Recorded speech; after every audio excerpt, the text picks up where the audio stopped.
शादी के समय ही रिश्तेदारों व जान पहचान वालों ने कहना शुरू कर दिया कि तेरी सास तो बड़ी मॉडर्न है, पर नियति ही जानती है कि उसकी सास उसके लिए कितनी केयरिंग है। सास के कहने पर जब नियति मायके आई तो क्या वो उनके प्रति अपनी माँ की सोच बदल पाए? आज सुबह सुबह जैसे ही नियति का फोन श्रीकांत जी के मोबाइल पर आया, उनकी पत्नी लीला ने उन्हें फोन स्पीकर पर डालने का इशारा किया और उन्होंने स्पीकर ऑन कर दिया। नियति हंसती हुई बोली, हेलो पापा, आपने स्पीकर ऑन कर लिया हो और मम्मी आ गई हो तो मैं अपनी बात शुरू करूं। पिछले 2 महीनों से यही चल रहा है। नियति का फोन जब भी आता है श्रीकांत जी स्पीकर ऑन कर देते हैं, क्योंकि नियति और उसकी माँ लीला की बातचीत तब से बंद है जब से नियति ने अपना निर्णय सुनाया है कि वो शादी अपने कलीग और स्कूल फ्रेंड विकल्प से करना चाहती है। यह बात जानते ही दोनों माँ बेटी के बीच बोलेपन ने अपना स्थान ले लिया। लेकिन जब भी नियति का फोन आता है, लीला अपने सारे काम छोड़कर फोन के करीब आ जाती है, यह जानने के लिए कि नियति क्या कह रही है। नियति की बातों को सुनकर लीला के चेहरे के हाव भाव बनते बिगड़ते रहते हैं, क्योंकि लीला किसी हाल में नहीं चाहती कि उनकी बेटी किसी विजातीय लड़के से ब्याह करे। वैसे लीला कई दफा विकल्प की मां मिसेज चंद्रा से नियति के स्कूल फंक्शन और पेरेंट्स टीचर मीटिंग में मिल चुकी है। मिसेज चंद्रा मॉडर्न और स्वतंत्र विचारधारा की महिला हैं। लीला को लगता है कि मिसेज चंद्रा जरूरत से ज्यादा ही मॉडर्न है। मिस्टर चंद्रा इंडियन नेवी में वरिष्ठ अधिकारी के पद पर थे। उनका घर ग्वालियर के पॉश एरिया में है और काफी आलीशान भी है। नौकर चाकर सब हैं। किसी चीज की कोई कमी नहीं है। उनके घर का वातावरण रहन सहन थोड़ा भिन्न है, जो लीला को शुरू से ही अटपटा लगता आया है, क्योंकि लीला जहाँ रहती है वहाँ की औरतें न तो मिसेज चंद्रा की भांति बिना आस्तीन का ब्लाउज पहनती हैं और न ही बिना सिर पर पल्लू लिए घर से बाहर निकली हैं। ऊपर से इनका पूरा परिवार शुद्ध शाकाहारी और उनके घर पर बिना अंडा, मांस, मछली के काम ही नहीं चलता। श्रीकांत जी एक सुलझे हुए और सरल व्यक्तित्व के धनी हैं। उन्हें इस रिश्ते से कोई एतराज नहीं, क्योंकि उनके लिए तो नियति की खुशी ही सबसे बड़ी है। उनका मानना है कि जाति पांति धर्म कुछ नहीं होता। मनुष्य की बस एक ही जाति है और एक ही धर्म होता है, और वो है मानवता का धर्म। श्रीकांत जी को मिसेज चंद्रा के मॉडर्न होने से भी कोई तकलीफ नहीं है। श्रीकांत जी ने भी हंसते हुए कहा, हाँ बोलो, तुम्हारी मम्मी आ गई हैं। पापा, कल मैं और विकल्प ग्वालियर आ रहे हैं। फिर शाम को विकल्प के मॉम डैड आप और मम्मी से हमारी शादी की बात करने आएंगे। श्रीकांत जी नियति को आश्वस्त करते हुए बोले, तुम चिंता मत करो, सब ठीक होगा। यह सुनने के बाद नियति ने कहा, थैंक यू पापा, मुझे आपसे एक बात और शेयर करनी है। मैंने और विकल्प ने कंपनी चेंज कर ली है। हमारी नई कंपनी का सब डिविजनल ऑफिस ग्वालियर में भी है, तो शादी के बाद हम दोनों ग्वालियर आ जाएंगे। यह तो और भी अच्छी बात है। हमारी बेटी शादी के बाद भी इसी शहर में रहेगी। हमें और क्या चाहिए। यह खबर सुनते ही तुम्हारी भाभी बहुत खुश हो जाएगी। भाभी का नाम सुनते ही नियति चहकती हुई बोली, पापा, भाभी कहाँ हैं? बात तो कराइए। इस वक्त तो वो किचन में व्यस्त है। नियति थोड़ा नाराज होती हुई बोली, पापा, मैंने मम्मी से कितनी बार कहा है कि एक फुल टाइम मेड रख लो। सुबह से लेकर रात तक भाभी बेचारी घर के कामों में ही उलझी रहती हैं। यहाँ तक कि उनके पास अपने खुद के लिए भी समय नहीं होता, और मम्मी है कि कुछ समझती ही नहीं। उन्हें लगता है कि घर का सारा काम बहू का ही है। ऊपर से भाभी को सारे काम साड़ी पहन कर करने पड़ते हैं। उन्हें काम करने में कितनी असुविधा होती है। पापा, आप मम्मी को समझाइए, वक्त तेजी से बदल रहा है। अब मम्मी को भी थोड़ा बदलना होगा। अच्छा पापा, अब मैं फोन रखती हूँ। ऐसा कहकर नियति ने फोन रख दिया। नियति के फोन रखते ही लीला के चेहरे का रंग गुस्से से लाल हो गया और वो बड़बड़ाती हुई कहने लगी, लो, अब यह छोरी सिखाएगी मुझे बहू से क्या काम करवाना है और क्या नहीं। खुद को तो धेले भर की अक्ल नहीं। एक ऐसी औरत की बहू बनने को उतावली हुए जा रही है जिसे हमारी संस्कृति का जरा सा भी ज्ञान नहीं। न तो वो अपने सिर पर पल्लू लेती है और न ही उसे छोटे बड़े का लिहाज है। शादी हो जाने दो, फिर पता चलेगा मॉडर्न सास कैसी होती है। लीला को अपनी स्वयं की बेटी के लिए इस प्रकार मुंह से आग उगलता देख श्रीकांत जी बोले, अब बस भी करो लीला। मिसेज चंद्रा मॉडर्न है, इसका मतलब यह नहीं कि वे बुरी हैं या फिर बुरी सास ही साबित होंगी। कम से कम अपनी बेटी के लिए तो अच्छा सोचो और अच्छा बोलो। विकल्प अपने पेरेंट्स के साथ हमसे मिलने आ रहा है। कल नए रिश्तों की नींव पड़ने वाली है। मैं नहीं चाहता कि किसी भी रिश्ते की शुरुआत खटास से हो। श्रीकांत जी के ऐसा कहते ही लीला कोई प्रतिक्रिया व्यक्त किए बगैर वहां से चली गई। दूसरे दिन नियति आ गई। शाम की पूरी तैयारियां जोरों पर थीं। वो वक्त भी आ गया जब विकल्प अपने पेरेंट्स के साथ नियति के घर पहुंचा। मिसेज चंद्रा की खूबसूरती आज भी बरकरार थी। उसे देखते ही लीला मन ही मन कुड़कुड़ाने लगी। जवान बेटे की माँ और यह साजो सिंगार, अपनी उम्र तक का लिहाज नहीं। आग लगे ऐसे मॉडर्ननेस को। मिसेज चंद्रा इन सब से बेखबर घर के सभी सदस्यों के साथ बड़ी आत्मीयता से मिल रही थीं। बातों ही बातों में मिसेज चंद्रा ने कहा, मैं बड़ी खुश हूँ जो मुझे नियति जैसी खूबसूरत और समझदार बहू मिल रही है। मैं ढूंढने भी निकलती तो नियति जैसी बहू मुझे न मिलती। मिसेज चंद्रा के ऐसा कहने पर लीला व्यंग्यात्मक लहजे में बोली, खूबसूरत समझदार के साथ साथ कमाऊ बहू भी मिल रही है मिसेज चंद्रा, यह कहना भूल गई आप। लीला का ऐसा कहना श्रीकांत जी, नियति और उसके भैया भाभी को बड़ा अटपटा और बुरा लगा, लेकिन मिसेज चंद्रा बड़े सहज भाव से लीला की बातों को हंसी में उड़ा गईं। उसके कुछ सप्ताह बाद नियति और विकल्प की शादी बड़ी धूमधाम से हो गई। शादी में आए सभी मेहमानों द्वारा शादी में किए गए शानदार इंतजाम को लेकर खूब तारीफ हुई। साथ ही साथ नियति व विकल्प की भी काफी प्रशंसा हुई। इन सब के अलावा सभी की जबान पर एक और बात की चर्चा जोरों पर थी, और वो थी मिसेज चंद्रा की लेटेस्ट ज्वेलरी, स्टाइलिश साड़ी और हेयर स्टाइल। लीला के सभी सगे संबंधी और सहेलियां उससे यह कहने से नहीं चूकी कि लीला बहन, तुमने तो दामाद के संग समधन भी बड़ी जोरदार पाई है। नियति की सास तो बड़ी मॉडर्न है, इस उम्र में इतना स्टाइल कमाल है। तुम्हारी समधन तो काफी स्टाइलिश है।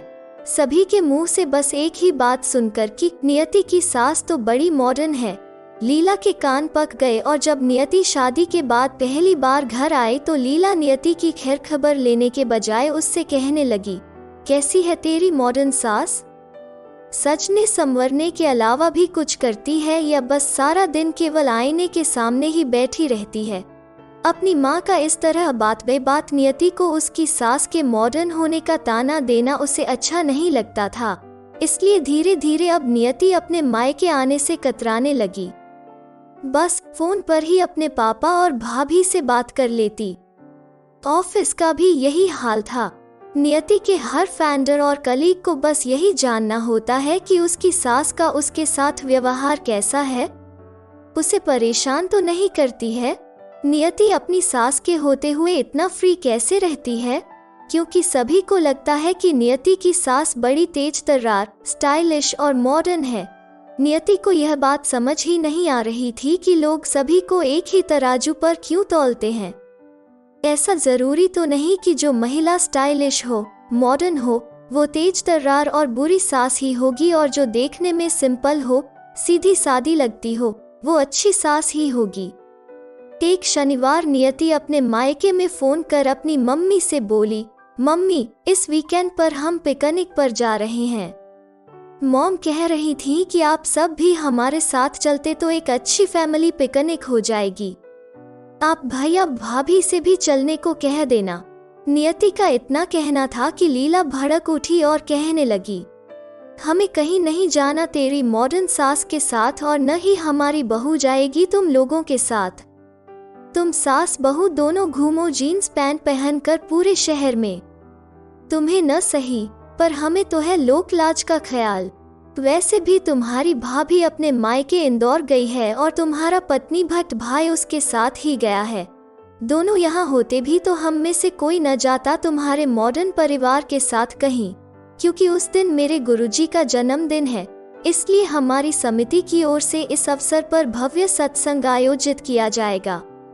उस दिन गुरुजी सभी को दर्शन और आशीर्वाद देंगे, जो जीवन की सद्गति के लिए बहुत जरूरी है। यह सब तेरी मॉडर्न सास क्या समझेगी। लीला का इतना कहना था कि नियति ने गुस्से में फोन काट दिया। निर्धारित दिन पर नियति अपने पूरे परिवार के साथ इधर पिकनिक के लिए निकल पड़ी। उधर लीला और श्रीकांत जी गुरुजी से आशीष लेने सत्संग के लिए निकल पड़े। आज पूरा दिन परिवार के संग इतना अच्छा समय बिताकर नियति काफी खुश थी। उसे बस इस बात का अफसोस था कि आज की इस खुशी का हिस्सा उसके अपने मम्मी पापा नहीं बन पाए थे। पिकनिक से लौटते वक्त नियति इन्हीं सब बातों में गुम थी कि अचानक उसका मोबाइल बजा। फोन किसी अनजान नंबर से था। फोन रिसीव करते ही नियति की आंखों से अविरल अश्रुधारा प्रवाहित होने लगी। ये देख नियति की सास ने उससे कारण जानना चाहा तो नियति रोती हुई बोली, मम्मी का फोन था। सत्संग से लौटते हुए मम्मी पापा का एक्सीडेंट हो गया है। पापा गंभीर रूप से घायल हो गए हैं। मम्मी को ज्यादा चोटें नहीं आई हैं। मोबाइल भी टूट गया है, इसलिए उन्होंने किसी दूसरे के मोबाइल से फोन किया था।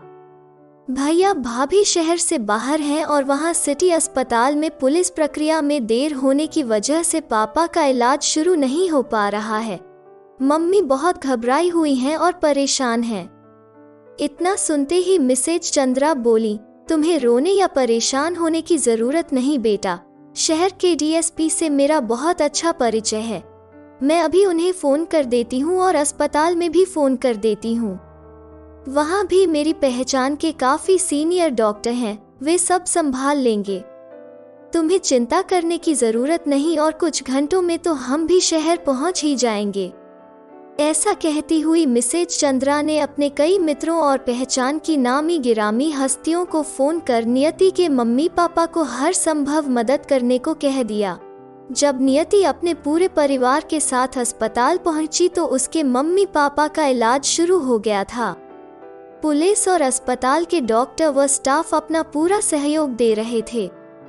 ये देख एक बार फिर नियति की आंखें नम हो गईं और उसके चेहरे पर अपनी सास के प्रति आदर और कृतज्ञता के भाव उभर आए। नियति की मम्मी 3 दिनों तक अस्पताल में एडमिट रहीं और उसके पापा 15 दिनों तक। मिसेज चंद्रा पूरी आत्मीयता से हर रोज अस्पताल में उनसे मिलने जाती। उनकी वजह से नियति के मम्मी पापा को अस्पताल में कोई परेशानी नहीं हुई। वहां उनका विशेष ध्यान रखा गया और अस्पताल के डॉक्टरों व स्टाफ से भरपूर सहयोग मिला। उसके बावजूद मिसेज चंद्रा के प्रति लीला के विचार और बर्ताव में कोई फर्क न आया। लीला अब भी अपने स्वस्थ होने और सही समय पर इलाज मिलने का श्रेय अपने गुरुजी की कृपा और आशीर्वाद को ही दे रही थी। मिसेज चंद्रा को लीला अपने गुरुजी के द्वारा भेजा गया केवल एक माध्यम समझ रही थी, जबकि गुरुजी का इस बात से कोई वास्ता ही न था। लीला की इस प्रकार अंधभक्ति देख और बार बार अपनी ही माँ से अपनी सास के लिए अपमान भरे शब्द सुन सुनकर नियति ने यह तय कर लिया कि वो अब न तो अपने मायके जाएगी और न ही अपनी मम्मी को फोन करेगी। काफी दिनों तक जब नियति अपने मायके नहीं गई तो एक दिन नियति की सास ने उससे कहा, नियति बेटा, तुम बहुत दिनों से अपने मायके नहीं गई हो, इस संडे समय निकाल कर उनसे मिल आओ। उन्हें तुम्हारी चिंता होती होगी। नियति अपनी सास की बात टालना नहीं चाहती थी और न ही उन्हें सच बताकर उनका दिल दुखाना चाहती थी, इसलिए वो बोली, जी इस संडे चली जाऊंगी। संडे को जब नियति अपने मायके पहुंची तो पापा उसे बरामदे में आराम कुर्सी पर बैठे किताब पढ़ते मिल गए। काफी देर पापा के पास बैठने के बाद जब नियति अंदर गई तो उसने देखा कि उसकी मम्मी अपनी सहेलियों के साथ बैठी हंसी ठिठोली कर रही हैं और उसकी भाभी भाग भाग कर सबके लिए चाय नाश्ता और पानी की व्यवस्था कर रही है। यह देख नियति अपनी भाभी का हाथ बटाने किचन की ओर बढ़ी ही थी कि वहां बैठी उसकी मम्मी की सहेलियों में से एक ने कहा, अरे नियति, तुम कब आई? इधर आ, हमारे पास बैठ। मैंने तो सुना है कि तेरी सास बड़ी मॉडर्न है। तुम अपनी सास के साथ ससुराल में कैसे निभा रही हो? नियति चुप रही। फिर क्या था, एक के बाद एक सभी ने नियति की सास का मजाक उड़ाना शुरू कर दिया। कोई उनकी लिपस्टिक पर फिक्रे कसने लगा तो कोई हेयर स्टाइल पर, किसी को उनका इस उम्र में जीन्स पहनना गलत लग रहा था तो किसी को उनके लहराते हुए आंचल से आपत्ति थी। सभी की अनर्गल बातें सुनकर नियति से रहा नहीं गया और वो सब पर बरस पड़ी। हाँ, मेरी सास बड़ी मॉडर्न है। वे केवल मॉडर्न ड्रेस ही नहीं पहनती, उनकी सोच भी मॉडर्न है। वे अपनी बहू को चारदीवारी में घूंघट के पीछे घुटन भरी जिंदगी नहीं, खुली हवा में आजादी की सांस लेने देती हैं। यहाँ आप में से कितनी सास अपनी बहू को उनकी मर्जी से जीने देती हैं, अपनी बहू का बेटी की तरह माँ बनकर ध्यान रखती हैं? लेकिन मेरी मॉडर्न सास मेरा ख्याल अपनी बेटी की तरह रखती हैं और मुझे उनके मॉडर्न होने पर गर्व है, क्योंकि वे मुझे केवल बेटी बुलाती ही नहीं, अपनी बेटी समझती भी हैं। और सबसे बड़ी बात यह कि बुरे वक्त में साथ खड़ी रहती हैं। ऊपर वाले की इच्छा कहकर अपना पल्ला नहीं झाड़ लेती हैं। नियति की बातें सुनकर सबकी आंखें शर्म से झुक गईं और नियति के पापा बरामदे में बैठे मंद मंद मुस्कुरा रहे थे। दोस्तों, आपको ये कहानी कैसी लगी? प्लीज लाइक करें और रोज नई कहानियों के लिए चैनल को सब्सक्राइब जरूर करें। धन्यवाद।